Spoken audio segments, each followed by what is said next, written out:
وما أرسلناك إلا رحمة للعالمين. Kita sudah berganti ke kitab yang kelima kalau nggak salah ini, dengan judul Sholat Jamaah karya dari Al-Ustaz Abu Ubaidah Yusuf bin Jabbar As-Sidawi. Allah Ta'ala, beliau masih hidup, mengajar di Pondok Pesantren Pembukaan sebuah fakta yang ada di depan mata kita. Banyak kaum muslimin sekarang yang meremehkan sholat. Jadi sholat banyak diremehkan, terlebih sholat berjamaah di masjid. Artinya ketika kalian sadar kalau sholat itu nggak boleh diremehkan, maka caranya itu dari mulai ke sini. Ketika orang itu sudah tidak meremehkan sholat di masjid, maka sholatnya nggak akan diremehkan. Nah, termasuk di dalamnya adalah sholat sunnah. Nah, kalau orang itu menjalankan sholat sunnah, umumnya dia pasti sholat wajib. Dan tidak dilakukan lagi bahwa fakta di atas merupakan kemungkaran yang tidak boleh didiamkan dan diremehkan. Ya. Jadi tujuan dari sholat berjamaah di masjid dan juga menjalankan sholat sunnah adalah agar inti dari sholat wajib jangan diremehkan. Karena kalau sudah meremehkan, biasanya nanti akan meninggalkan. Itu cara memahaminya gitu.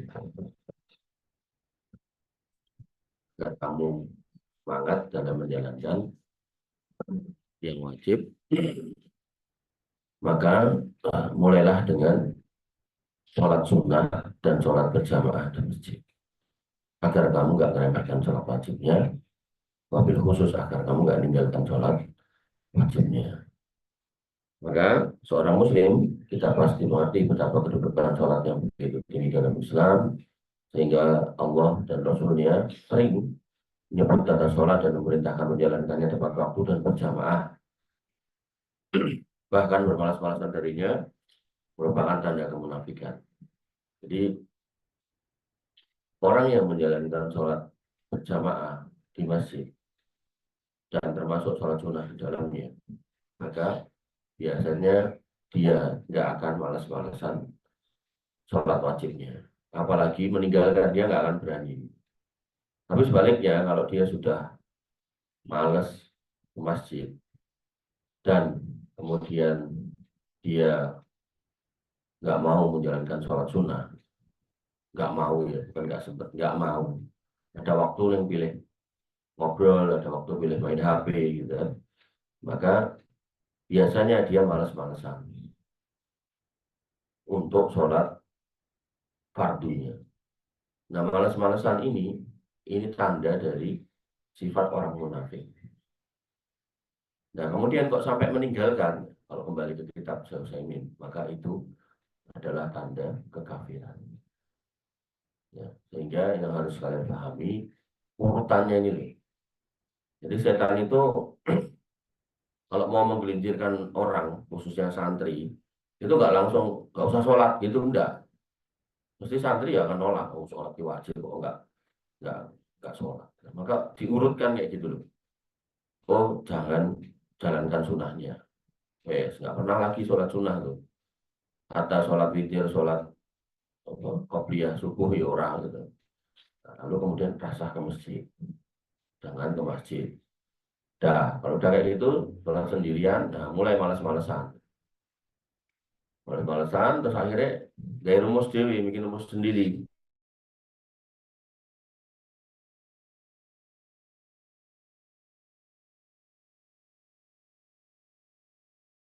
Masa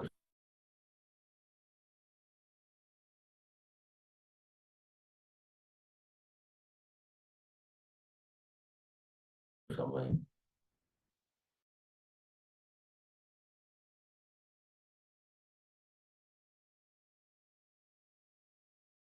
itu.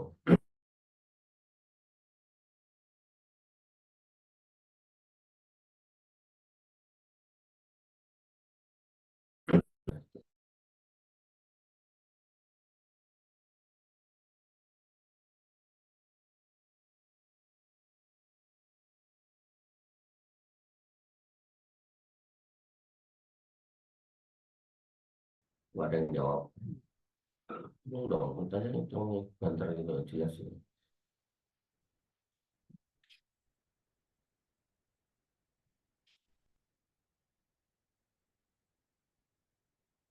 Ya. Jadi pembukaannya ya mungkin gitu, tapi penjelasannya panjang tadi. Hati-hati. Tanyakan pada hati kita masing-masing, pantaskah seorang muslim meremehkan suatu perkara yang sangat diagungkan Allah, nabinya dan agamanya. Jadi kalau kamu punya orang yang kamu cintai, saya nggak ngomong ke pacar ya, istri lah misalnya, gitu. Seneng banget sama dia, nanti gitu. Dia nggak seneng banget sama bau badan yang nggak enak, maka kamu akan berusaha mandi sehari 5 kali. Atau dia kalau kemudian mencium bau mulutmu yang nggak enak, dia langsung muntah gitu. Maka kamu akan berusaha gosok gigi tiap hari, bahkan sehari lebih dari 5 kali, agar selalu terlihat indah, terlihat baik, terlihat wangi. Itu yang dilakukan oleh manusia kepada manusia. Tapi sebaliknya ketika kemudian Allah yang menginginkan, kenapa kok kita kemudian nggak bersemangat di situ? Itu menjadi pertanyaan atas keimanan kita. Jadi kita itu benar-benar beriman dengan benar apa enggak sih? Jadi iman kita itu sebanyak apa sih? Makanya orang yang imannya benar itu ketika kemudian mendengar adzan, Allahu Akbar gitu.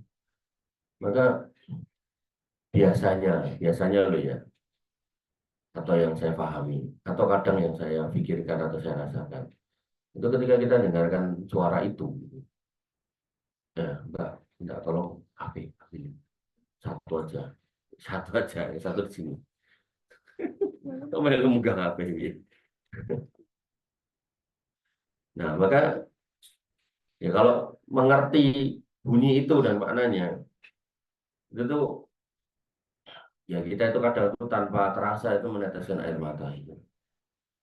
Artinya kita akan merasa betapa indahnya kita, betapa rendahnya kita, betapa kecilnya kita gitu, di mata Allah Subhanahu wa Ta'ala. Dan Allah itu ada gitu.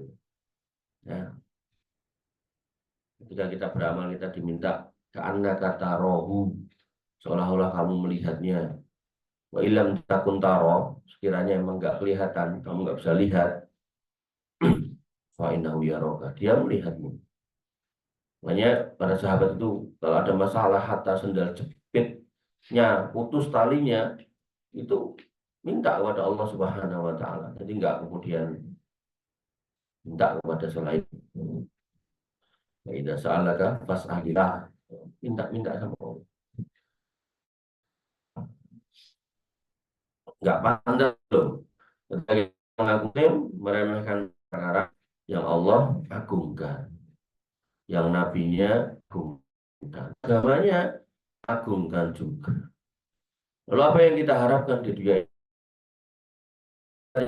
Apa yang dicintai Tuhan kita? Kamu nanti nek punya pasangan pasangan misal orang yang kebetulan misal ya, dia yang punya rumah, kamunya, ya kan? Dia yang anak orang kaya, kamunya yang enggak kaya, gitu. Dia yang lebih banyak, kamu yang kamu kalau enggak buatnya seneng, kamu ditanya, kamu mau ikut aku apa mau ikut? Maka sama kan berusaha mencari sedemikian rupa. Gitu. Maka itu sebuah rumah di antara sekian juta rumah yang ada di dunia. Maka bagaimana halnya jika dunia ini adalah milik Allah, lalu kemudian kita tidak mengagungkan perintah Allah? Coba pikirkan, renungkan gitu loh, Mas. Sama, dosen juga sama. Dosen kasih perintah. Kamu kan pengen gimana caranya nilainya baik, betul. Masa betul, Mas. Di sini tersembunyi. Nah,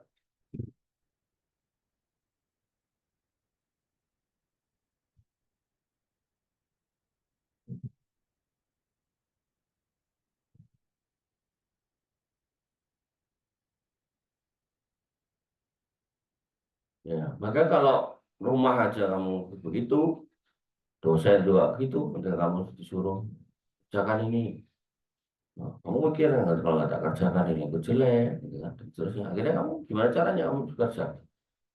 Ya satu-satunya yang gue remehkan ya perintahku dong, tak suruh segera bikin skripsi, radang-dang, suruh bikin suruh langsung latihan khutbah, ceramah, nggak dikerjakan. Gitu. Ayo sekarang tak tanya, kemarin yang ke Jumok siapa? Siapa ya? Nah, bawa makot ya. Nah, gitu. Makanya